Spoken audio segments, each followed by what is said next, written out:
Welcome, class, to Unit 2, in which we will look at the founding of our country as an independent nation and its government. In the last unit, we looked at how the colonies developed economically and politically. We left off with the results of the French and Indian War, which ended in 1763. After the war, England's relationship with its American colonies turned sour.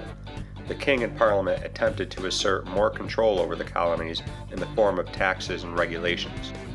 Remember that the colonies were pretty much used to governing themselves.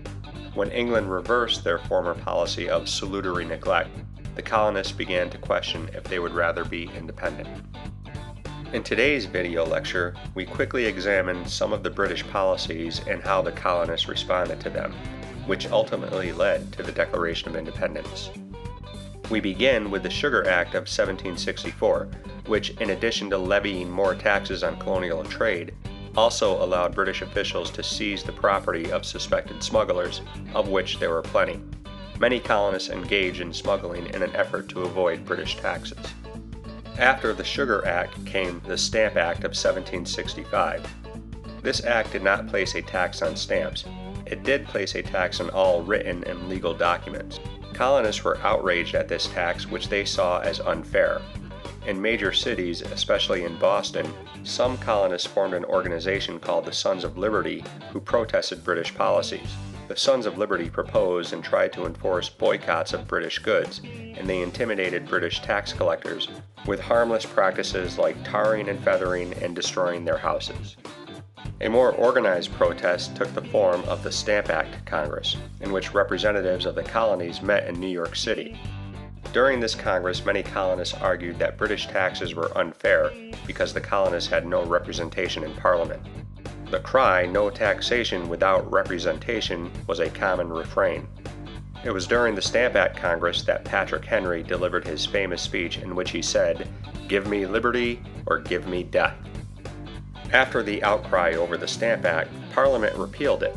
However, they did pass the Declaratory Act, which reasserted Parliament's right to legislate or make laws for the colonies. In 1767, Parliament passed another series of taxes called the Townsend Acts, which placed taxes on even more products.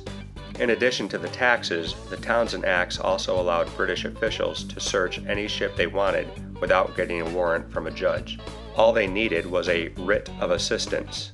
These writs amounted to a blank search warrant. Colonists viewed this as a violation of a basic right. The tension between the citizens of Boston and the British Army reached a boiling point in March of 1768. On March 5th, a group of soldiers were surrounded by an angry mob. Before the incident was over, 5 colonists were shot and killed. This event became known as the Boston Massacre. The British soldiers argued they were acting in self-defense. Members of the Sons of Liberty and many Bostonians saw the incident as an act of barbarity. The trouble continued in 1773 when Parliament passed the Tea Act, which was not a tax on tea as many people believed. Rather, this act was an attempt to bail out the financially troubled British East India Company. The act allowed the East India Company to sell its tea directly to the colonists. This law would hurt the profits of colonial merchants. On December 16th, in an act of defiance, members of the Sons of Liberty dressed themselves as Native Americans and boarded 3 ships owned by the British East India Company and dumped over 340 chests of tea into the harbor. This event was of course remembered as the Boston Tea Party. Fed up with the increasingly lawless behavior of the colonists, Parliament decided to punish Boston and passed a series of laws known as the Coercive Acts. The Americans called them the Intolerable Acts. Boston Harbor was to be closed until the tea was paid for. The law also suspended the colonial government of Massachusetts and stated that any British official who was charged with a crime in the colonies would be transported back to England to receive a quote-unquote fair trial, rather than let them be tried in a colonial court.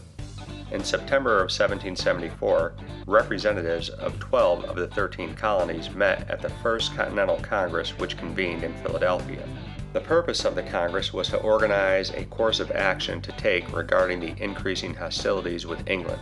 While this was going on, groups of Massachusetts militia, who called themselves Minutemen, began to gather weapons and organize a resistance of their own. In April of 1775, the British general in Boston heard a rumor that the militiamen were storing weapons in the towns of Lexington and Concord. He dispatched a group of soldiers to seize the weapons. Before the soldiers arrived, members of the Sons of Liberty, most notably Paul Revere, rode out and warned that the British were coming. By the time the soldiers arrived, the Minutemen were ready and the soldiers were fired upon. After the shot heard round the world, the British soldiers were chased back to Boston and the Massachusetts militia trapped them in the city. The siege of Boston and open hostilities had begun.